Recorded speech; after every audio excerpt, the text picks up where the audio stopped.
जयतु संस्कृतम जयतु भारतम, वंदे मातरम, भारत माता की जय। प्यारे साथियों, आज मैं आप लोगों के बीच में एक ऐसे महत्वपूर्ण और संवेदनशील विषय को लेकर उपस्थित हुआ हूं, जिनकी जानकारी प्रत्येक भारतवासियों को प्राप्त रखना उनका नैतिक कर्तव्य और एक प्रेरणा स्रोत भी है। और उस विषय का नाम है हमारा राष्ट्रगान। हर एक देश का कोई न कोई नेशनल एंथम होता है, राष्ट्रगान होता है। उस राष्ट्रगान में उस संपूर्ण देश का संप्रभुता, उसके संवैधानिकता एवं उसके संपूर्ण प्रकार के वर्णन शब्द शब्द में पिरोए जाते हैं। आज आपको जिस भारत के राष्ट्रगान का वर्णन करने जा रहा हूं, आपको शायद मालूम होगा कि 24 जनवरी 1950 को सबसे पहली बार इस राष्ट्रगान को राष्ट्रगान के रूप में स्वीकृत किया गया था, जिसके लेखक रविंद्रनाथ टैगोर महोदय हैं। तो आज हम उस राष्ट्रगान के शब्द शब्द को अर्थ बताने वाले हैं कि एक एक शब्दों का अर्थ क्या होता है और इस संपूर्ण राष्ट्रगान के माध्यम से प्रत्येक भारतवासियों में क्या संदेश देने की कोशिश की जा रही है। हालांकि याद रखें कि जॉर्ज पंचम, जो इंग्लिश अंग्रेज सम्राट थे, उनके समर्पण हेतु, उनके समर्थन हेतु यह राष्ट्रगान दिया गया है, ऐसा कह करके बहुत बार इस पंक्ति को खंडन भी किया गया है। लेकिन बार बार तर्क के माध्यम से अनेक विद्वानों के मतानुसार इस राष्ट्रगान को सही भी सिद्ध किया गया है। अर्थात ये कोई अंग्रेजों की चापलूसी में लिखा गया राष्ट्रगान नहीं है। ये प्रत्येक भारतवासियों के दिल दिमाग पर अपना भारतीय पहचान को स्थापित करने हेतु एक नए प्रकार का प्रयास है।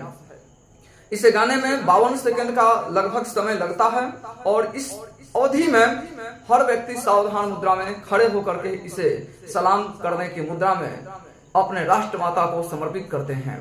तो ध्यान रहे, ये जनगण मन क्या है, इस पर हमें चर्चा करनी है। इसे सबसे पहले गाने का टोन और गाने का समय आप लोग समझ चुके, लेकिन अब इसके बाद जानना होगा कि आखिर इसका अर्थ क्या है। उसके बाद पुनः एक बार आप लोग को गाकर मैं सुनाऊंगा कि इस प्रकार से राष्ट्रगान गाया जाए तो बहुत उचित होगा। ध्यान रहे, सबसे पहले जन। जन मतलब होता है लोग, गण मतलब होता है समूह और मन मतलब मन। तो प्रत्येक व्यक्ति के जो समूह हैं, उनके मन में जो भी लोग हैं, उनके श्रद्धा से कोई न कोई उनका नेता है, अधिनायक है। नायक का शब्द ही थोड़ा ऊपर स्तर में अधिनायक लिखा गया है कि जो प्रत्येक व्यक्ति के समुदाय के जो अधिनायक हैं, जो उनके नेता हैं, उनका जय हो, मतलब उनका विजय प्राप्त हो, उनकी जीत हासिल हो, वे विनर बने। और उस रूप में यहाँ पर पहले पंक्ति को स्वीकार किया गया है कि जो लोगों के मन में जितने भी प्रकार की भावनाएं हैं, उनका जो नेतृत्व करने वाले हैं, ऐसे अधिनायक का जय हो, उन्हें विजय प्राप्त हो। भारत भाग्य विधाता, जो भारत के भाग्य के ईश्वर हैं, भारत का भाग्य जिनके हाथों में पल रहा है, जो जब चाहे तो भारत को कुछ भी आरोह अवरोह के गतिशीलता में लेकर जा सकते हैं, ऐसे सर्वश्रेष्ठ अधिनायक की जय हो। और उस भारत भाग्य विधाता को इस पंक्ति के माध्यम से याद किया जा रहा है। अलग अलग प्रांतों के नाम हैं, पंजाब, सिंध, गुजरात, मराठा। पंजाब, तो पंजाब नाम लेने के बाद में पंजाबी संस्कृति और पंजाब के नागरिकों का सम्मान वर्धन होता है। सिंध शब्द बोलने से सिंधु नदी और इसके तट पर बसे हुए लोग तथा सिंध सभ्यता के तमाम लोगों का यहाँ पर एक साथ जुड़ाव अर्थबोध होता है। गुजरात और मराठा शब्द भी उसी प्रकार से है कि गुजरात कहने से न केवल गुजरात की भौगोलिक परिसीमा, अपितु गुजराती भावना से जीवन जीने वाले तमाम प्रकार के लोगों को भी यहाँ पर सम्मान से जोड़ा गया है। मराठा महाराष्ट्र प्रदेश के लोगों के लिए भी इसी प्रकार से शब्द जोड़ा गया है। द्राविड़, उत्कल, वंग, अर्थात यहाँ पर दक्षिण भारत के हो या उड़ीसा के लोग हों या बंगाल के लोग हों, सभी क्षेत्र और क्षेत्र के नागरिकों को यहाँ पर जोड़ा जा रहा है। ये लोग भारत के हैं। विंध्य, हिमाचल, यमुना, गंगा, प्राकृतिक यहाँ की जो संपत्तियां हैं। विंध्य, विंध्याचल पर्वत, जानते होंगे विंध्य पर्वत कौन सा है। विंध्य क्षेत्रम समम क्षेत्रम नास्ति ब्रह्मांड गोलके, विंध्य क्षेत्रम परम दिव्यम पावनम मंगलम शुभम। विंध्य क्षेत्र ऐसा पवित्र स्थान है जिसके जोड़ में कोई तीनों लोकों में भी स्थान नहीं है। यह पावन पवित्र ऐसा अतुलित स्थान है जहां पर जन्म लेने के लिए ब्रह्मादि लोग भी तपस्या करते हैं। इसलिए उस विंध्य पर्वत का नाम भी हिमाचल से पहले लिया जा रहा है कि विंध्य और हिमाचल जहाँ की पर्वत श्रेणियां हैं, यमुना गंगा जहाँ की नदियां हैं, यमुना और गंगा ये दोनों नदियां भारत माता के प्रतिनिधि हैं। इनकी पवित्रता, इनके जो शब्द हैं, इनकी जो गरिमा है, एक एक लोग नमन करता है। उछल जलधि तरंग, लोगों के मन को जो हर्षित करने वाला, अपनी ओर आकर्षित करने वाला समुद्र की जलधाराओं का जो तरंग है वह भी भारत का है। ये सभी क्या है? तब शुभ नामे जागे। ये सभी समस्त भारतवर्ष के लोग, चाहे चर या अचर प्राणी हो, ये सभी आपके नाम से ही सुबह होने की घोषणा समझते हैं और उसी को जागते हैं, उसी से अपने आप का प्रेरणा प्राप्त करते हैं। तब शुभ आशीष मांगे, तुम्हारे लिए ये समस्त लोग शुभ आशीर्वाद मांगते हैं, ईश्वर से प्रार्थना करते हैं कि हमारे भाग्य विधाता जो हमारे सरकार हैं उनकी जय हो।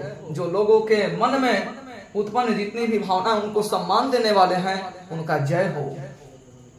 और गाहे तब जय गाथा, तुम्हारी विजय की गाथा सभी लोग गाते हैं। जन गण मंगलदायक जय है, उनकी जय हो जो लोगों के समूह को मंगल प्रदान करने वाले हैं। सबके लिए मंगल देने वाले उनकी जय हो, अमंगल देने वाले को जय कभी नहीं हो सकता। इसलिए मंगलदायक जय हो। भारत भाग्य विधाता, जो भारत के भाग्य विधाता हैं उनकी जय हो।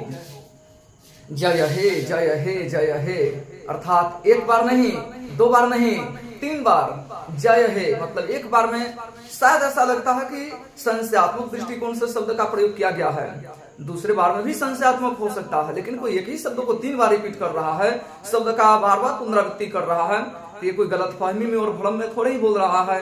ये निश्चित तौर पर जानू का मतलब पक्का इरादा है कि उनका जय हो, हर हालत में उनका जय हो। जय हे जय हे जय हे, 3 बार शब्द तो आ गया, उसके बाद है जय जय जय जय हे। अर्थात यहाँ पर कन्फर्म किया जा रहा है कि हर ओर से 4 बार जय जय शब्द का प्रयोग जो किया जा रहा है, अर्थ धर्म काम मोक्ष 4 पुरुषार्थ के सूचक भी माने जा सकते हैं। ऐसे भारतीय संस्कृति के बहुत बड़े पुरोधा और बड़े जानकार विद्वान थे पंडित रविंद्रनाथ टैगोर जी, जिनके माध्यम से ये राष्ट्रगान को सबसे पहली बार लिखा गया और इसका लय भी उन्हीं के माध्यम से दिया गया था। क्या है इसे गाने का लय? आप लोग एक बार ध्यान से सुनने का प्रयास करें। सावधान मुद्रा में पहले तो खड़े हो जाना है और कहीं भी खड़े होकर ही राष्ट्रगान करना चाहिए। ये राष्ट्र के सम्मान का प्रतीक है और ये हमारा कर्तव्य है। ऐसी कोई बाध्यता नहीं है कि नहीं खड़ा होने पर कोई मुझे डंडा मारने लगेगा या कोई कंप्लेन हो जाएगा। ऐसे बहुत सारे बड़े बड़े हीरो दिग्गज लोगों के कई से आ जाते हैं कभी कभी मामले जिसमें वे लोग राष्ट्रगान के समय पर नहीं खड़ा हो पाते, या उन्हें कोई शारीरिक अस्वस्थता हो, लाचारी हो, या कहीं दिशा भ्रम हो, कहीं मानसिकता खोया हुआ हो, लेकिन फिर भी हमें सम्मान के लिए राष्ट्रगान हेतु खड़ा रहना चाहिए और ऐसे बोलना चाहिए।